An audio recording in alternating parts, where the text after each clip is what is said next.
پہلا عنوان ہے میرا حوصلہ. مولانا انیس صاحب حضرت حوصلہ. ابھی میں پورے ملک میں جا رہا ہوں. ابھی اس وقت اڑیسہ سے آیا ہوں, پھر ابھی 2 دن کے بعد بہار جھارکھنڈ کا سفر ہوگا.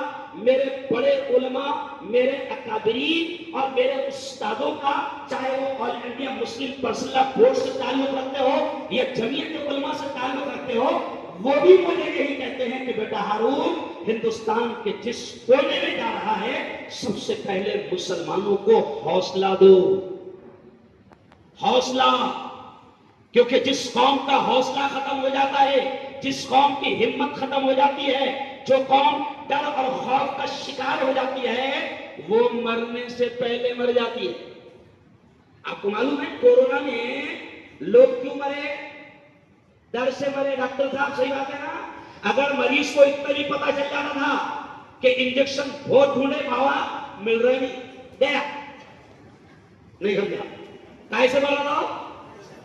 دہشت, ڈر اور خوف. اور اس وقت میں کلیئر طور سے کہہ رہا ہوں, اصغر بھائی, قربان انور صاحب, میں تمام لوگوں سے کہہ رہا ہوں کہ مودی سرکار ڈر اور خوف کا گیم کھیل رہی ہے.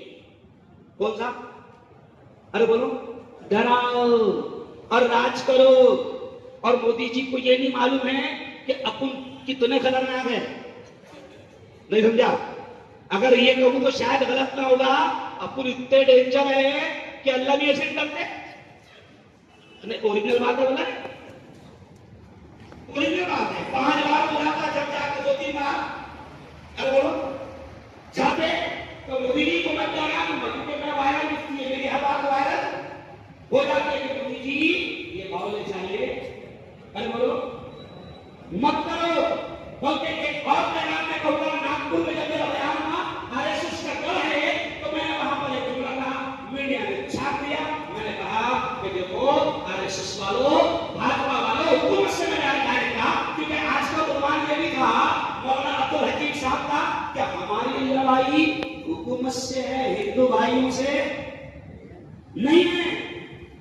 تو میں نے ناگپور میں بھی جملہ کہا کہ مودی جی ہم اتنے ڈینجر ہو گئے کہ سب کا بھائی اگر ایک بلاس گھس گیا تو اللہ کا شکر ہے, ہم اس کو نہیں چھوڑتے. نہیں, شکر کرو اللہ کا. تو سب کے بھائی کو نہیں چھوڑتے. اگر سب کی بھائی گھس گئی ایک بلاس, اس کو نہیں چھوڑتے, تو اللہ میاں کی جائیداد پر تم کو ناک کی طرح پھنی پھاڑ کر لا کے بیٹھے دے گا. بالکل نہیں. ہم اپنی جائیداد کی حفاظت کرنا جانتے ہیں. اور جب نبی پاک نے کہا ہے, کیا کہا پیارے نبی نے, من رأى منکم منکرا فلیغیرہ بیدہ. پیارے نبی نے فرمایا کہ جب ظلم ہوتا دیکھو, ظلم ہوتا دیکھو, گناہ ہوتا دیکھو, پاک ہوتا دیکھو, اتیاچار ہوتا دیکھو, ناانصافی ہوتا دیکھو, تو پیارے نبی نے کہا ہاتھ سے روکنے کی طاقت ہے, ہاتھ سے روکو. ہاتھ سے روکنے کی طاقت نہیں ہے, زبان سے روکو. یہ تو ہم کر رہے ہیں کیوں, اور یہ بھی نہیں ہے تو کم از کم دل سے دعا سکتے. اب ظلم تم کر رہے ہو, سب نے بتا دیا, معلوم سے صاحب نے بتایا کہ قانون کالا, شرارتی قانون کیوں قبول نہیں. عبدالکریم شاہ صاحب نے بتایا کیوں قبول نہیں. اب میں صرف 10 منٹ کے اندر جو مجھے وقت دیا گیا 15 منٹ ایمانداری کے ساتھ میں یہی بتاؤں گا کہ مسلمانوں حوصلہ اور ہمت رکھو.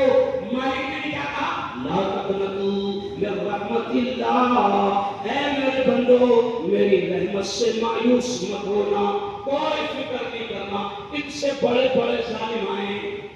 اور بولو صحیح ہے نا.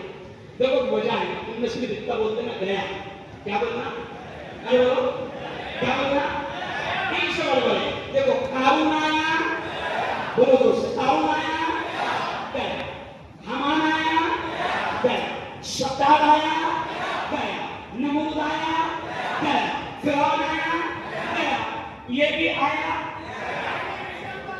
بولو دوست انشاءاللہ. حوصلہ رکھو, ہمت رکھو, صرف باوڑے چالے.